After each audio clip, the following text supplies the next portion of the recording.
everyone. This is an unexpected video really.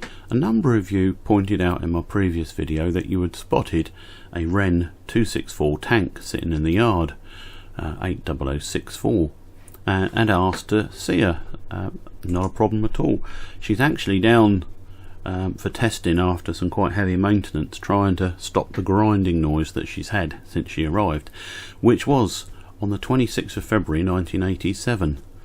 I think she came from Hatton's, and I think she was about £40. £46 seems to ring a bell. If only I'd realised how much Wrenn stuff would be worth now. But never mind, I got her when I wanted her and she's been with me ever since.